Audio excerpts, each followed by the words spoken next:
এই মুহূর্তের সবচেয়ে বড় খবর HD Live 24/7 এ। बड़ी खबर। Breaking news now on HD Live 24/7। টানা 2-3 দিনের প্রবল বর্ষণে ফুলে ফেঁপে উঠেছে খোয়াই নদীর জল। নদীর জলপ্রস্তর দ্রুত বৃদ্ধি পাওয়ায় তেলিয়ামুড়া পুর পরিষদ এলাকায় নদী তীরবর্তী বিভিন্ন নিম্নাঞ্চলে ইতিমধ্যেই বন্যা পরিস্থিতির সৃষ্টি হয়েছে। নদীর জল ঢুকে পড়েছে একাধিক পরিবারের বসত ঘরে, ফলে বন্যার আশঙ্কায় চরম আতঙ্কে দিন কাটাচ্ছেন নদী তীরবর্তী এলাকার বাসিন্দারা। জানা গেছে তেলিয়ামুড়া পুর পরিষদের 6 নম্বর ওয়ার্ডের শান্তিনগর এলাকা, 4 ও 5 নম্বর ওয়ার্ডের দশমীঘাট এলাকা এবং 9 নম্বর ওয়ার্ডের নেতাজি নগর এলাকা সহ গ্রাম পঞ্চায়েতের ত্রিশাবাড়ি, মোহরছড়া এবং কল্যাণপুরের নদী তীরবর্তী বিভিন্ন অঞ্চলে বেশ কয়েকটি পরিবারের বসতঘরে ইতিমধ্যেই জল প্রবেশ করেছে।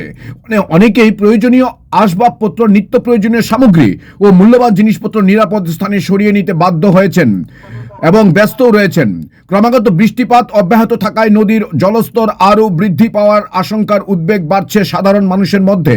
পরিস্থিতির গুরুত্ব বিবেচনা করে তেলিয়ামুড়া পুর পরিষদের চেয়ারম্যান রূপক সরকার এবং ডেপুটি সিইও প্রদীপ কুমার সরকার ক্ষতিগ্রস্ত এলাকাগুলি পরিদর্শন করে স্থানীয় বাসিন্দাদের সঙ্গে কথা বলেন এবং সার্বিক পরিস্থিতির খোঁজ খবর নেন। অন্যদিকে তেলিয়ামুড়া মহকুমা প্রশাসনের দুর্যোগ মোকাবিলা দল এবং অগ্নি নির্বাপক ও জরুরি পরিষেবা দপ্তরকে সম্ভাব্য বন্যা পরিস্থিতি মোকাবিলায় প্রস্তুত রাখা হয়েছে।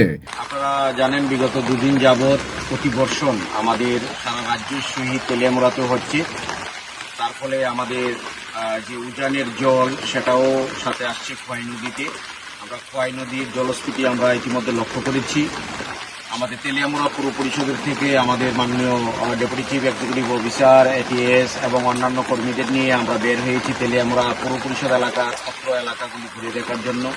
আমরা অলরেডি দশমীঘাট, IS অফিস, যেই সমস্ত জায়গাগুলিতে প্লাবিত হওয়ার সম্ভাবনা খুব দ্রুততার সহিত থাকে, আমরা বর্তমানে শান্তিনগর আছি। আমরা পরিদর্শন করছি এবং সবাইকে সতর্ক করছি।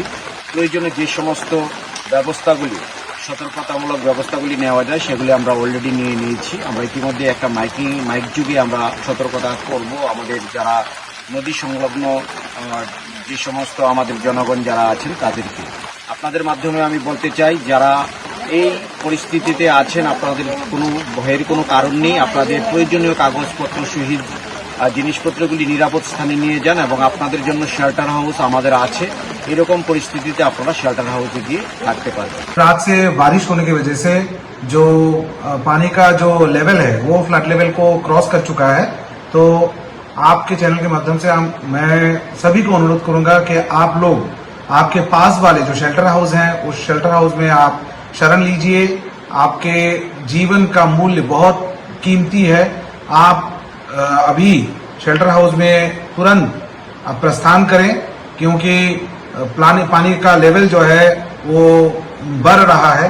तो आपसे निवेदन है कि आप सब लोग कृपया अपने अपने नजदीकी जो शेल्टर हाउस हैं उसमें प्रवेश करें।